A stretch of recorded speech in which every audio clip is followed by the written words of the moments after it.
บจะมาปะจะมาช่วยหลวงปู่ซื้อเครื่องมือการแพทย์เครื่องช่วยหายใจไว้ห้องICUโรงพยาบาลอ่างดงแต่วันนี้ต้องขออนุโมทนาต่อโยมแม่ศรีพินทรศิริวัฒน์บ้านแม่เหียอำเภอเมืองจังหวัดเชียงใหม่ได้ร่วม300กล่องบุญเด็กหญิงพรณภัทรถาวัย100กล่องบุญคุณวิชิตพงษ์ถาวัยนางสาวสิรินภาคำธาราเด็กหญิง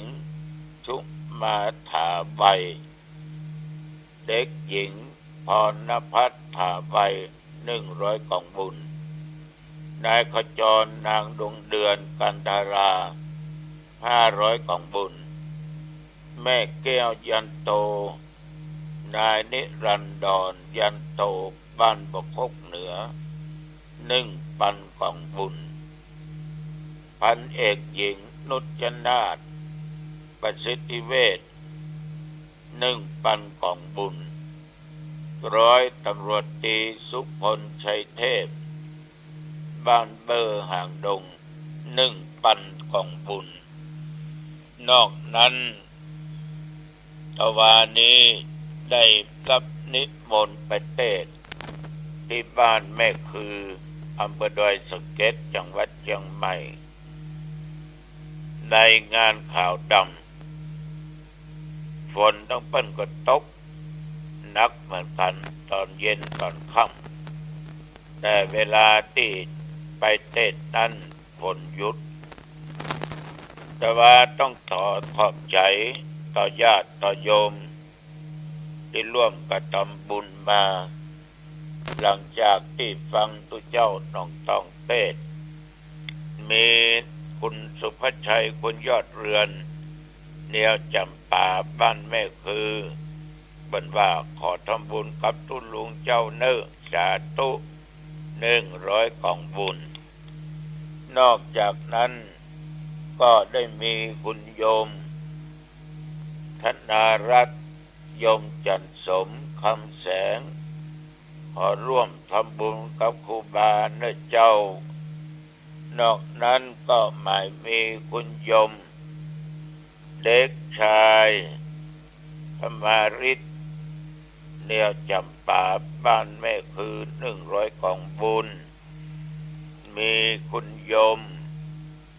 จันดำบัวผันของราชบ้านแม่คือร่วมบุญกับครูบาเจ้าซื้อครูบาจะซื้อเครื่องมือการแพทย์และยังมีนานทองสุข200กล่องบุญพ่อแก่นจันทร์แม่แสงล่า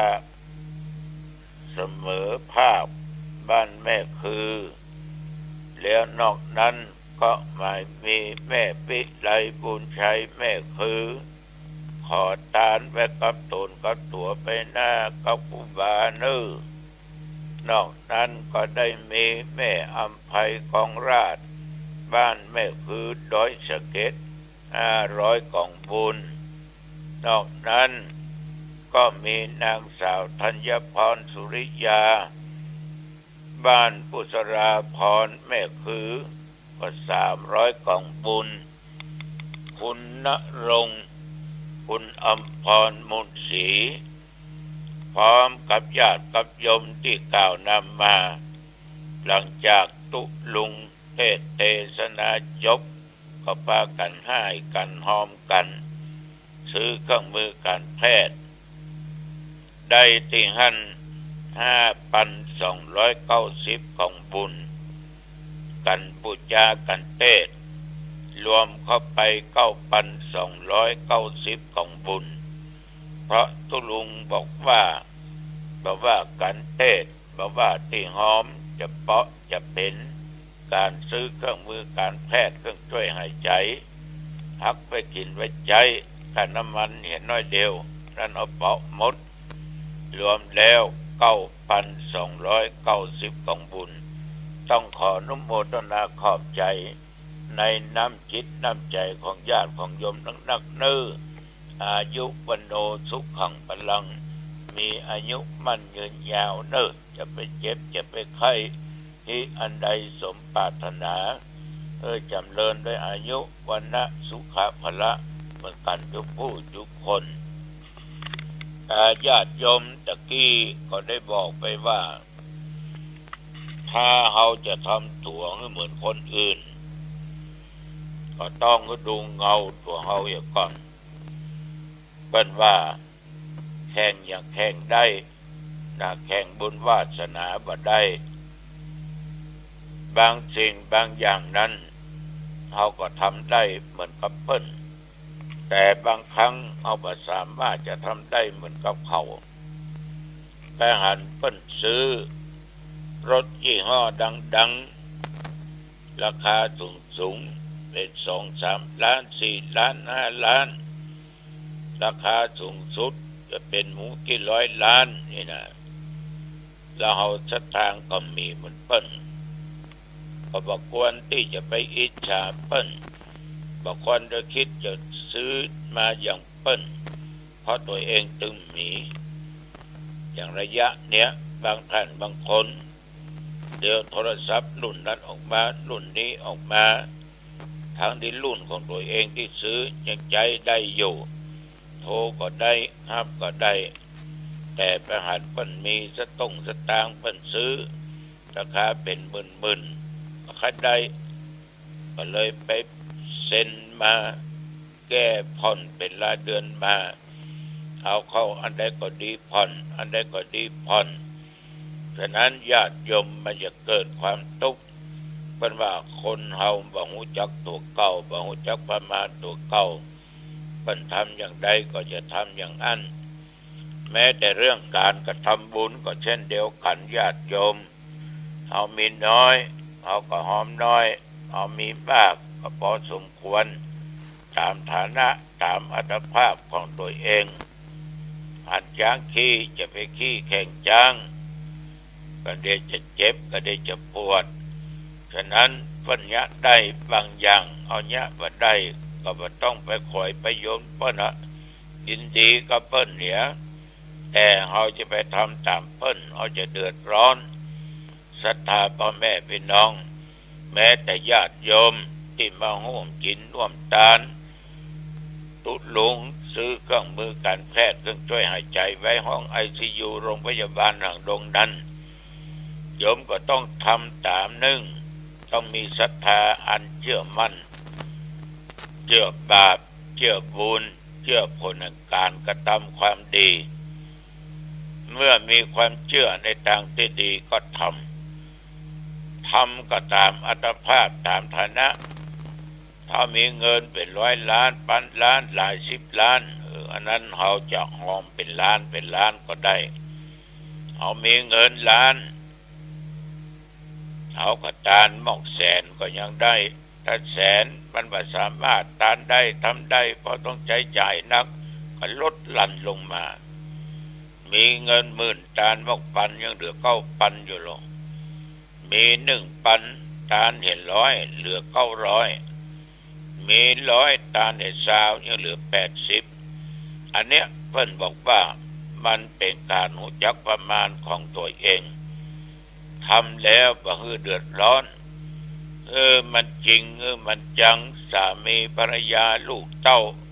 อู้จากันเหียเหมือนญาติโยมบางหมู่บางคณะเพิ่นมาถึงพ่อถึงแม่ถึงลูกถึงเต้า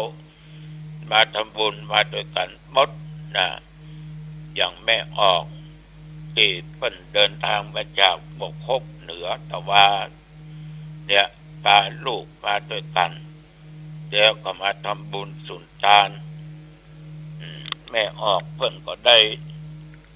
ทำบุญทำกุศลดังที่ธรรมภาพได้ประกาศอนุโมทนาไปญาติโยมทั้งหลายได้หูได้รับทราบได้เข้าใจแต่ว่านี่เพิ่นยังเอาแก่งบอลมาลงคือเจ้าหนองตองมือเพนก็นั่งฉันของไอ้แก่งบอลก็ลำดีเหมาะดี คือเจ้ามันก็ถึงมักเนาะเรื่องแกงบอนนี่เพิ่นมาร่วมกับทำบุญแต่ว่านี่ญาติโยมถึงนึ่งปันกล่องบุญก่อนแม่แก้วยันโตนะอย่างวันเนี้ยก็จะมาจาก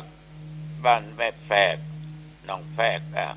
อำเภอสันทรายจังหวัดเชียงใหม่จะมาทำบุญทานหาคนที่ล่วงลับดับขันไปประเด็นโทรประเด็นแจ้งมาในวันนี้ก็จะอยู่วัดผลลัพธ์แต่ว่าก็มีนายสุรินทร์นางอิฐก็มาแจ้งความประสงค์ว่าตุลุงวันที่12ผมขอจะมาทำบุญซื้อเครื่องมือการแพทย์อันเนี้ยรู้จักประมาณตัวเองทำไปตามฐานะของตัวเองจะมาทำให้เหมือนเปิ้ลก่อนจะทำให้เหมือนเปิ้ลต้องดูเงาตัวเราก่อนคือดูกำลังของตัวเองอันนี้ทุกเจ้าก็ขอฝากไปเป็นข้อคิดสะกิดใจกับญาติกับโยมถ้าญาติโยมจะร่วมก็โทรมาหาทุลุงได้0819503471หมายเลขบัญชีธนาคารกรุงไทยสาขาหางดงวัดหนองตอง538009538009565เอาละวันนี้จ่าไปมาก็เป็นเวลาพอเหมาะพอดีพอสมควรเนาะอายุวันโนสุขังปะลังพบกันใหม่โอกาสหน้าเจริญพรติฝึกฝนจิตมีสติศึกษาเรียนรู้พระธรรมน้อมนำเอาพระธรรม